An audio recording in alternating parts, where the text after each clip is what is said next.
Je n'aurais jamais imaginé que mes parents, qui adorent ma sœur géniale, me disent qu'ils n'ont plus besoin de moi. Avoir un enfant est suffisant. Nous n'avons pas besoin d'un raté comme vous. Sandy a besoin de beaucoup d'argent pour faire éclore ses talents, alors si tu peux payer le loyer mensuel de $1000, nous pourrions reconsidérer ma décision de me mettre à la porte de la maison alors que j'étais encore jeune. Mon oncle m'a tendu la main pour m'aider, sans pouvoir cacher son désarroi. Bien que je sois pauvre, si tu n'y vois pas d'inconvénient, Emily, j'aimerais vraiment être ton parent, m'a-t-il dit. J'ai immédiatement accepté son offre. Je m'appelle Emily. J'ai maintenant 30 ans, mais ma vie a un passé complexe. Avant de parler de mon environnement familial, je vous invite à écouter mon histoire. Je suis née d'un père salarié typique et d'une mère au foyer. Nous vivions avec mes grands-parents dans la maison familiale de mon père, où vivait également mon oncle célibataire. J'ai commencé à vivre avec mon oncle à l'âge de 4 ans, il avait 24 ans à l'époque. Vivre à la maison à cet âge n'est pas si inhabituel. Cependant, mon oncle avait des circonstances particulières qui l'empêchaient de quitter la maison. Elle était fragile depuis l'enfance et a continué à avoir des problèmes de santé à l'âge adulte, ce qui l'a empêché d'avoir un emploi stable, si bien qu'il a fini par vivre une vie de travail à temps partiel irrégulier. Travailler seulement quelques heures quelques jours par semaine ne lui permettait pas de gagner suffisamment d'argent pour vivre seul. Se sentant peut-être inférieur parce qu'il dépendait de ses parents, mon oncle avait toujours l'air coupable. J'ai souvent vu mon père crier à mon oncle. Tu es vraiment un fardeau. Ces incidents ne se produisaient que lorsque mes grands-parents n'étaient pas là. Mes grands-parents aimaient leur fils en bonne santé et leur fils fragile sans discrimination. Avec la baisse des revenus due à la récession et l'obligation de vivre ensemble, mon père semblait vouloir se comporter modestement devant ses parents. Cependant, dans les endroits où ils étaient absents, mon père était toujours dur, méprisant et moqueur à l'égard de mon oncle. Voyant cela, mon oncle se contentait de prendre un air triste, sans jamais se fâcher ni répliquer. Pourquoi ne te mets-tu pas en colère ? Lui ai-je demandé innocemment quand j'étais enfant. D'un air perplexe, mon oncle m'a répondu que c'était parce que je recevais vraiment un soutien de mes parents. Enfant, j'acceptais ce raisonnement, mais adulte, je pense que mon père reçoit le même soutien et qu'il n'a donc pas le droit de critiquer. Si j'avais compris cela à l'époque, j'aurais soutenu mon oncle. Incapable de le comprendre étant enfant, je me sentais mal à l'aise lorsque mon père élevait la voix contre mon oncle, mais je ne pouvais pas parler. Il est vrai que l'atmosphère était paisible en présence de mes grands-parents. Sous leur surveillance, mon oncle souriait gentiment et mon père cachait ses émotions et se comportait en conséquence. Ma mère était trop occupée à s'occuper de ma jeune sœur et de moi pour prêter attention à la relation entre mon père et mon oncle. Enfant, je croyais que ces jours dureraient toujours. Cependant, notre vie quotidienne a changé de manière inattendue. Mes grands-parents sont morts dans un accident. J'avais 6 ans à l'époque. Ma sœur et moi avons pleuré amèrement, submergés par une profonde tristesse et une grande solitude. Je me souviens très bien que mon oncle versait lui aussi des larmes en silence. Mais ce que je ne peux pas oublier, c'est le rire de mon père. Oui, il riait. Malgré la mort de ses propres parents, il n'a jamais pleuré. Ni lorsque nous nous sommes précipités à l'hôpital, ni en préparant les funérailles. Ce n'est pas seulement qu'il était calme, il était clair pour moi, même lorsque j'étais enfant, que mon père n'était pas en deuil. Et cette conviction n'a fait que se renforcer. Le jour de l'enterrement, mon père riait en cachette, pensant que personne ne le regardait. À un moment donné, j'ai vu son visage et j'ai clairement saisi son expression. Ce n'était pas un rire né de la tristesse ou de la confusion, mais un sourire de joie authentique. Le genre de bonheur que j'ai reconnu en tant que fille. Mon père se réjouissait intérieurement de la mort de mes grands-parents. Elle envisageait probablement divers avantages financiers. Ce sourire était très désagréable et terrifiant pour l'enfant que j'étais, il m'a fait pleurer. Peut-être l'a-t-on interprété comme des larmes pour la mort de mes grands-parents. À ce moment-là, mon oncle a posé sa main sur mon épaule et l'a caressé d'un geste tendre. Mes yeux étaient rougis par les larmes, mais les yeux de mon oncle, bien que remplis de tristesse, me regardaient avec chaleur. Pourquoi en était-il ainsi? Bien qu'il soit frère de sang, mon père et mon oncle ont eu des réactions complètement différentes à la mort de nos parents. À cette époque, mes soupçons à l'égard de mon père se sont renforcés. Par la suite, le comportement de mon père a changé de manière significative. Son attitude envers mon oncle est devenue nettement plus froide et il disait des choses comme « Pourquoi devrais-je m'occuper d'un inutile comme toi ? Tu devrais être reconnaissant d'être autorisé à vivre ici », disait-il également. « Si tu ne peux même pas payer le loyer, je devrais prendre tout l'héritage », a-t-il déclaré. Je ne l'ai pas compris à l'époque, mais ces déclarations étaient clairement injustes. Légalement, l'héritage doit être divisé en parts égales entre les frères et sœurs. Mais mon père a essayé de l'accaparer. Mon oncle avait la force de lui tenir tête et aurait pu intenter une action en justice si nécessaire. Cependant, mon oncle a choisi de ne pas le faire. Tout en affichant un visage attristé, il ne s'est pas défendu et n'a pas réclamé sa part d'héritage. Inquiète pour mon oncle, qui semblait avoir perdu sa volonté, je lui ai demandé « Tu vas bien ? Tu vas bien ?» me répondit-il faiblement avec un sourire. « Je suis fragile et mon travail ne va pas bien, je n'y peux rien. » Jour après jour, la violence verbale de mon père a aggravé l'état de santé de mon oncle, qui a perdu du poids et a pâli. Malgré cela, mon oncle me disait toujours de ne pas m'inquiéter, en me souriant. Cependant, 3 mois après le décès de mes grands-parents, mon oncle a finalement été chassé de la maison. « Tu ne sers à rien, sors », m'a dit mon père, et sans rien dire ni faire, mon oncle est parti. Mon oncle, ne pars pas, ai-je supplié avec désespoir, en tirant sur son bras, mais il a doucement retiré sa main de la mienne, l'a posée sur mon épaule et m'a dit « Ne t'inquiète pas Émilie, tu es forte, tu t'en sortiras même sans moi. Mais je m'inquiète pour toi », ai-je répondu. Je m'inquiétais pour mon oncle, qui n'était pas en bonne santé et ne pouvait pas occuper un emploi régulier, et qui devait vivre seul. Alors que je le regardais, les larmes aux yeux, il m'a dit que c'était bon et il est parti. Les adieux de mon oncle m'ont profondément attristé, mais un jeune enfant comme moi ne pouvait rien faire.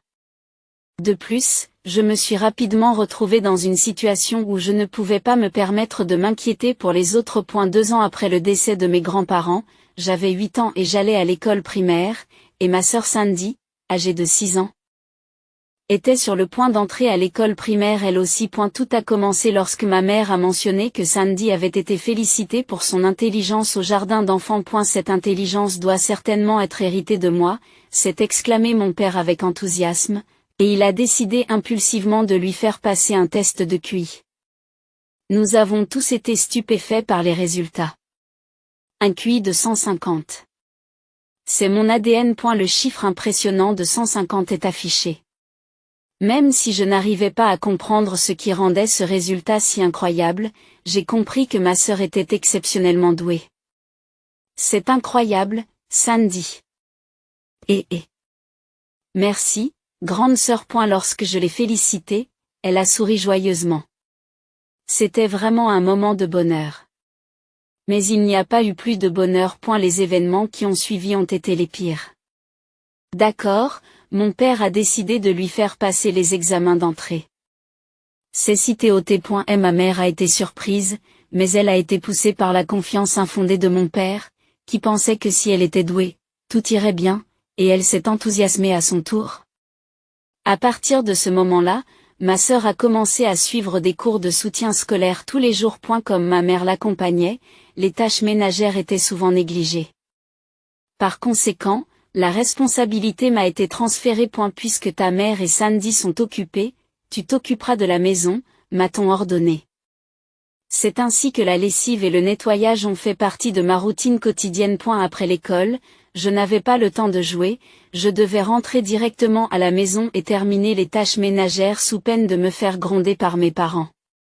Certains jours, je sautais des repas parce que je n'avais pas fait les tâches ménagères. Tu es un raté, nous n'avons pas de temps à te consacrer, me grondait-on. Pourquoi n'obtiens-tu pas des notes parfaites? C'était une réprimande habituelle de mon père pour mes notes dans les années 90. Vraiment? Tu ne peux pas ressembler un peu plus à ta sœur, disait ma mère. Même si j'obtenais de bons résultats aux examens ou si j'arrivais en tête à la journée sportive, mes parents ne me félicitaient pas et ne faisaient pas attention à moi. On m'ignorait continuellement. Soit comme ta sœur Sandy était comme une répétition mécanique. De plus, il ajoutait des mots condescendants tels que c'est impossible pour toi, mais Sandy est un génie. Tu n'es qu'un incompétent. Sandy avait en effet du talent et elle a fait des progrès remarquables en peu de temps au tutorat, réussissant rapidement les examens d'entrée. En conséquence, mes parents sont devenus encore plus froids à mon égard. Ils n'ont pas lésiné sur les moyens pour Sandy. Je n'ai pas pu obtenir de nouveaux vêtements et j'ai dû me contenter de ceux qui étaient devenus trop petits. Sandy a pu profiter de repas délicieux. J'avais les restes. Sandy était emmenée en voyage. Je devais rester à la maison et surveiller la maison. Mes parents ont clairement privilégié Sandy. Cet enfant a un avenir prometteur, elle assurera nos vieux jours, se vantait mon père. Devrions-nous en faire un médecin ou peut-être un avocat, ou encore un politicien? Nous avons vraiment de la chance d'avoir une fille aussi talentueuse, dit fièrement mon père. Mon existence est passée inaperçue aux yeux de mes parents et moi qui pleurais derrière Sandy, j'ai continué à passer inaperçu. Puis, lorsque j'ai eu 10 ans, mes parents ont fait une déclaration froide. Un enfant, c'est assez. Nous n'avons pas besoin d'un raté comme toi. Sandy a besoin de beaucoup d'argent pour faire éclore ses talents, alors si tu peux payer le loyer mensuel de $1000, nous pourrions reconsidérer la question, ont-ils DIT? J'y suis resté perplexe. Nous sommes en train de dire qu'un seul enfant, Sandy, est suffisant, a poursuivi mon père. C'est impossible. Qu'est-ce que je suis censé faire seul? Ai-je dit. Pourquoi ne pas essayer de contacter ton oncle pour l'instant? Nous te donnerons un peu d'argent de poche et tu te débrouilleras toute seule, m'ont-ils dit en me donnant un peu d'argent et en me faisant sortir de la maison. J'ai pleuré et j'ai frappé à la porte d'entrée pour qu'on me laisse rentrer, mais il n'y a pas eu de réponse. Et la porte est restée fermée. Désespérée, je me suis rendue à la gare. Même à l'âge de 10 ans, j'avais les connaissances nécessaires et je pouvais prendre le train. J'ai demandé mon chemin à des gens et je suis finalement arrivée à l'appartement où vivait mon oncle. Lorsque la sonnette a retenti, mon oncle est sorti en montrant le même visage aimable qu'à l'accoutumée. Il a eu l'air surpris mais m'a invité à entrer et lorsque j'ai expliqué la situation, mon oncle s'est mis en colère. Qu'est-ce qu'ils font? S'est exclamé mon oncle. Je n'étais pas grondé moi-même, mais j'étais tourmenté par la culpabilité d'avoir été expulsé. Ne sachant pas quoi faire, j'ai eu les larmes aux yeux. À ce moment-là, alors que je baissais les yeux, mon oncle posa doucement sa main sur ma tête. Cette main mémorable par sa taille et sa chaleur était pleine de compassion. Cela a dû être difficile, mais ne t'inquiète plus, m'a dit mon oncle. Mais que dois-je faire maintenant? Comme tu le vois, je suis sujet aux maladies et j'ai peu de revenus, donc je suis pauvre, a dit mon oncle avec un sourire ironique en me regardant. Bien que nous ayons vécu séparément pendant un certain temps, l'expression de mon oncle était devenue beaucoup plus forte qu'auparavant. Peut-être que la distance qui le séparait de mon père avait modifié ses sentiments. En me regardant droit dans les yeux, mon oncle me dit avec un sourire: je suis pauvre, mais si tu n'y vois pas d'inconvénient, j'aimerais vraiment devenir ton père ou ta mère. Ah, j'aimerais devenir ton père adoptif. Mais je ne suis pas très fiable. Avant qu'il ne finisse de parler, j'avais déjà sauté dans la large poitrine de mon oncle. Il était semblable à celui de mon père, mais pourtant totalement différent, et les échecs me donnaient un grand sentiment de sécurité. Tu n'as plus à t'inquiéter de rien. En entendant cela, j'ai pleuré de soulagement et mon oncle m'a doucement caressé le dos pour me réconforter. J'avais l'impression qu'il me traitait avec l'amour profond d'un vrai parent. Après cela, j'ai été élevée par mon oncle. Comme mon oncle était pauvre et souvent malade, la vie avec lui n'était pas simple. Cependant, il y avait toujours des sourires dans notre maison et les rires que j'avais oubliés lorsque je vivais avec mes parents revenaient en abondance avec mon oncle. C'était un foyer pauvre mais chaleureux. Mon oncle a continué à me donner un amour sans limite. Avec une profonde gratitude dans mon cœur, je vivais chaque jour pleinement. Chaque fois que je faisais un effort, mon oncle me félicitait. Même si les résultats n'étaient pas excellents, il appréciait l'effort lui-même. Encouragé par cela, je travaillais encore plus dur. Peu à peu, j'ai commencé à oublier mes parents qui ne m'avaient jamais félicité. J'ai grandi en bonne santé sous la tutelle de mon oncle et, avant même de m'en rendre compte, 20 ans se sont écoulés. Aujourd'hui, j'ai déjà 30 ans. Et maintenant, j'ai devant moi un visage familier. Papa, maman. Cela fait un moment qu'Émilie va bien, me dit mon père avec un sourire qui efface mes lointains souvenirs. Mes yeux dirigés vers mon père, qui a beaucoup vieilli et dont les cheveux se sont clairsemés, montrent une froideur non dissimulée. Et pour cause, c'est le genre de situation où l'on se demande ce que l'on veut maintenant. Sans se laisser perturber par mon regard glacial, mon père suggère, eh bien, laissons le passé derrière nous. Eh bien, laissons le passé au passé et entendons-nous en famille à partir de maintenant. Et ma réaction est prévisible. Quoi? Qu'est-ce que tu racontes? S'entendre en famille? C'est une blague. Les chiffres. Un raté a toujours une mauvaise attitude. Il n'y a rien à faire. Il est peut-être temps de vous rééduquer. Ça suffit. Rentrez chez vous, s'il vous plaît. J'ai fermement empêché mon père d'entrer dans l'appartement. C'est à ce moment-là que ma mère s'est mise à alimenter le conflit. Émilie, ne t'obstine pas et accepte notre aide. Tu ne peux certainement pas être heureuse de vivre dans un appartement aussi délabré, a déclaré ma mère. Tu n'as rien à voir avec ça. Partez, s'il vous plaît. Inutile d'être aussi hautaine. Allez, laissez-nous entrer. Non, rentrez chez vous. Laissez-nous entrer. Rentrez chez vous. Même s'ils ont vieilli, ils ont poussé avec plus de force que je ne l'aurais cru. C'est peut-être parce qu'ils étaient deux, ce qui m'a empêché de les repousser. Nous n'arrêtions pas de nous bousculer comme des enfants qui jouent à pousser et à bousculer. Mais j'ai réussi à rester calme jusqu'au moment où mon père a essayé de franchir le seuil. C'est à ce moment-là que je les ai repoussés avec force. Qui? Sous l'effet de la force, mes deux parents ont dégringolé sur le sol, atterrissant sur le dos. J'ai fini par me tenir au-dessus d'eux, en les regardant de haut. Hug, tu es vraiment ennuyeux. Qu'est-ce que tu viens de dire? Je suis occupée, alors tu peux partir? C'est quoi cette façon de parler? Comment peux-tu nous considérer comme tes parents? Je ne vous considère plus comme mes parents depuis le moment où vous m'avez jeté. Mais nous avons pris soin de toi jusqu'à tes 10 ans. Jusqu'à 10 ans, hein? S'il y a une période où je peux dire que je m'occupais vraiment de toi, c'est seulement quand mes grands-parents étaient là.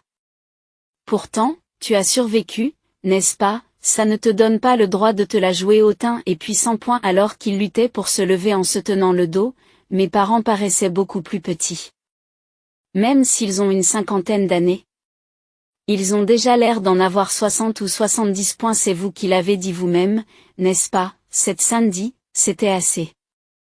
Avec votre fille géniale, vous n'avez aucune raison de venir me voir maintenant. Eh bien, ce n'est plus si simple. À mes mots, mon père grimace et répond d'un ton irrité. Il est arrivé quelque chose à Sandy? Quoi? Elle s'est retrouvée dans le besoin ou quelque chose comme ça? Elle est devenue avocate. Alors, il n'y a pas de problème, n'est-ce pas? C'est incroyable, c'est exactement ce qu'on attend de quelqu'un qui a un QI de 150 points. Tout à fait, du moins c'est ce que nous pensions, jusqu'à ce qu'elle disparaisse soudainement. C'est assez surprenant. En écoutant plus attentivement, j'ai appris que Sandy avait obtenu son diplôme de droit, suivi des études supérieures, passé l'examen du barreau, bien qu'elle ne l'ait pas réussi du premier coup, elle a fini par l'obtenir et est devenue avocate à part entière après sa formation. Alors pourquoi aurait-elle disparu après tout cela? Elle a laissé un mot disant, je ne m'occuperai pas de toi non plus, puis elle s'est volatilisée. C'est une situation difficile. En résumé, elle vous a abandonné. Félicitations. Il n'y a rien à fêter. Cette enfant ingrate, après tout ce que nous avons fait pour l'élever, voilà comment elle nous remercie. Je suppose que c'est ce qui arrive quand l'amour véritable fait défaut. Si mes parents ont comblé ma sœur d'attention excessive, ils n'ont sans doute rien ressenti d'autre qu'un contrôle étouffant pour elle. Les parents qui modifient leur comportement en fonction d'un score de QI. Les parents qui accablent leurs enfants d'attentes irréalistes. Des parents qui déguisent leurs désirs égoïstes en affection. Il n'est pas étonnant que ma sœur en ait eu assez de cet environnement. En fait, l'entreprise a fait faillite. Compte tenu de l'époque, ce n'est pas surprenant. Nous avons à peine reçu une indemnité de licenciement et les allocations de chômage sont sur le point de s'épuiser. C'est une bonne nouvelle. Ce n'est pas génial du tout. Et elle est déjà difficile de trouver un nouvel emploi à notre âge. Ça a l'air dur. Leur frustration évidente m'a fait sourire avec désintérêt. C'est pourquoi nous voulons que vous preniez soin de nous. Cette demande soudaine m'a fait perdre mon sourire. Non. Qu'est-ce que tu as dit? Comment peux-tu abandonner tes parents comme ça? Le seul vrai parent que j'ai, c'est mon oncle, qui s'occupe de moi depuis que j'ai 10 ans. Ma réponse a laissé mon père sans voix. Tu savais que je vivais avec mon oncle quand tu es arrivé dans cet appartement, n'est-ce pas? Alors pourquoi vous étonnez-vous maintenant? Le considères-tu vraiment comme ton père? Mon oncle, qui m'a donné un amour sincère, est mon vrai père. Mes paroles, qui impliquaient que les parents qui ne montrent pas d'amour ne sont pas des parents, ont laissé mes parents avec des expressions stupéfaites. Même s'il était malade et faible, mon oncle travaillait dur pour me soutenir. Je voulais lui rendre l'appareil, alors j'ai travaillé dur moi aussi. Attends, ça veut dire que tu as un vrai travail, en quelque sorte. Alors que je haussais les épaules, mon père m'a soudain attrapé fermement par l'épaule. Lâche-moi. Alors, tu es en colère et un peu gêné aussi, n'est-ce pas? Écoute ce que je te dis, s'il te plaît. Pas besoin d'écouter. Je comprends tout. Tu te sentais seule, n'est-ce pas?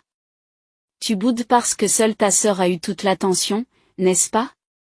Mais au fond, tu es content de voir tes parents, n'est-ce pas? Arrêtez de créer votre propre histoire. Et ne t'inquiète pas, à partir de maintenant, nous serons de vrais parents et nous resterons à tes côtés. Je n'avais aucune idée de ce dont il parlait.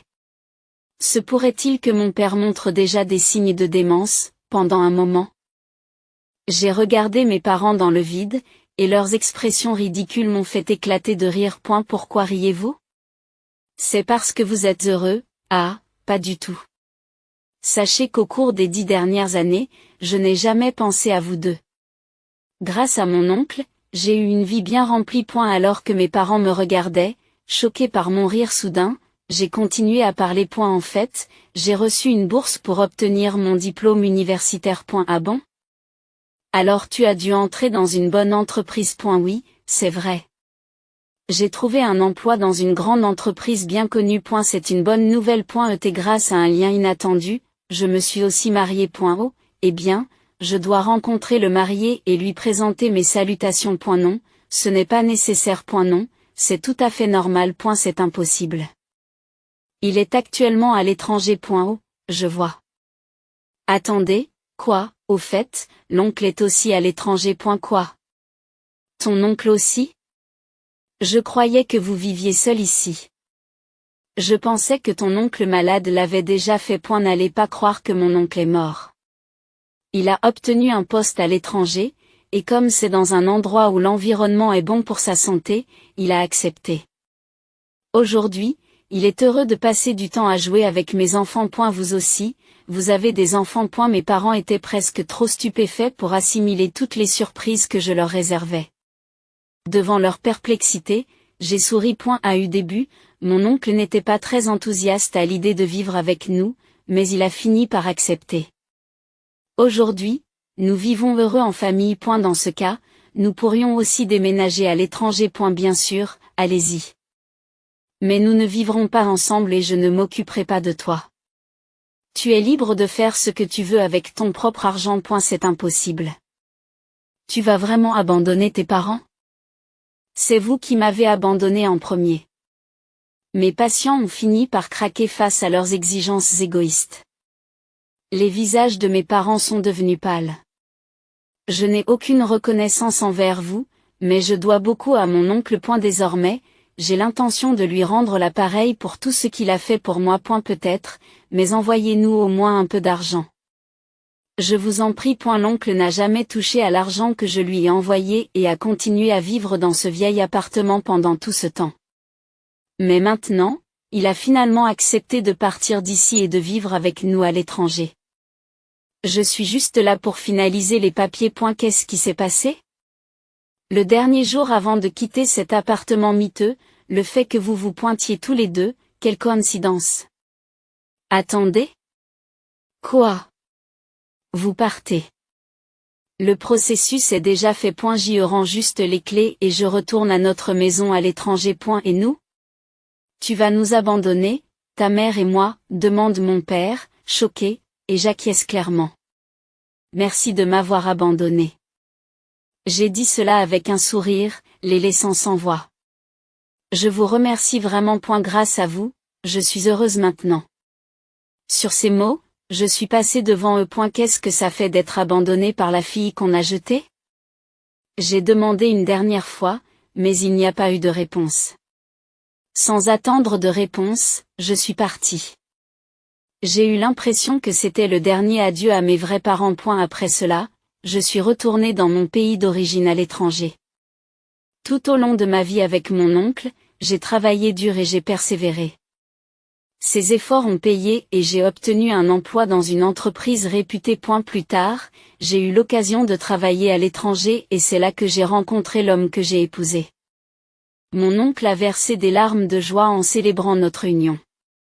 Bientôt, nous avons eu des enfants et nous avons invité notre oncle à se joindre à nous. Aujourd'hui, nous vivons heureux en famille. Mon mari, mes enfants, bien sûr, mon oncle. J'espère que je rencontrerai quelqu'un de merveilleux comme vous l'avez fait. Grande sœur, dit ma sœur, qui se tenait à côté de moi et souriait en regardant les enfants jouer dans le jardin. Et ne t'inquiète pas, tu trouveras quelqu'un de bien. Tu es enfin libérée de l'emprise de nos parents. Je la rassure en souriant. Cela dit, il faut vraiment que je m'habitue à ce nouveau travail, dit ma sœur. Pourquoi ne pas essayer d'obtenir une licence de droit dans ce pays, ai-je suggéré. Le métier d'avocat ne m'intéresse pas. J'en ai assez de faire ce que nos parents voulaient. Je veux faire un travail qui me plaise vraiment, a-t-elle répondu. Tu as raison, j'en conviens. Juste après que nos parents m'ont abandonné, une lettre de ma sœur est arrivée chez mon oncle. Elle y décrivait comment elle souffrait des attentes et de la pression excessive de nos parents.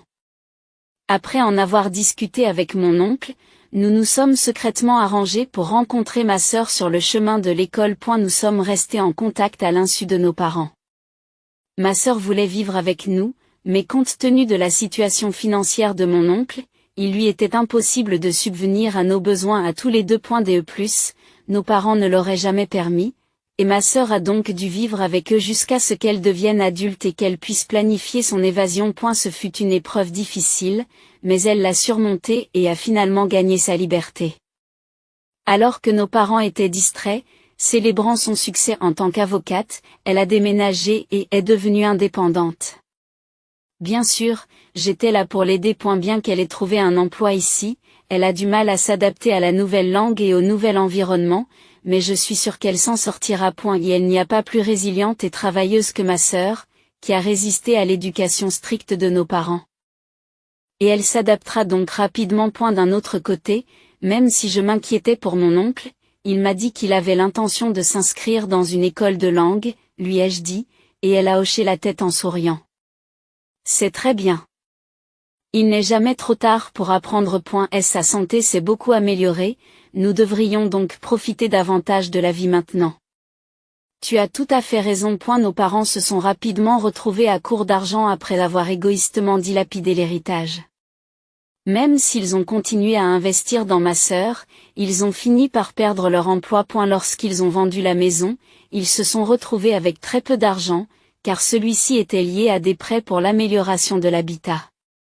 Ils ont demandé de l'aide financière à leurs proches, mais tout le monde leur a répondu froidement, les laissant vivre dans la pauvreté. Un parent m'a dit que les disputes entre eux étaient constantes. Je pense qu'il ne devrait jamais y avoir de favoritisme entre frères et sœurs ou de traitement injuste de ses enfants, ai-je dit en repensant au passé. Tu as tout à fait raison. Une fois de plus, ma sœur a acquiescé à mes paroles. Quoi qu'il arrive, je serai toujours là pour te soutenir, Sandy. Tu en as déjà fait plus qu'assez. Merci beaucoup, grande sœur. En voyant à quel point ma sœur avait grandi, j'ai eu les larmes aux yeux à ce moment-là. Que entendez-vous par soutien? Soudain, j'ai senti une main douce se poser sur mon épaule. Elle était un peu plus petite qu'avant, mais toujours aussi chaude. Je me suis retournée et j'ai souri en plissant les yeux. Je vous remercie. En me retournant, j'ai vu mon oncle qui se tenait là, l'air surpris par mes paroles. J'ai souri chaleureusement et j'ai dit, merci, papa. Je t'aime.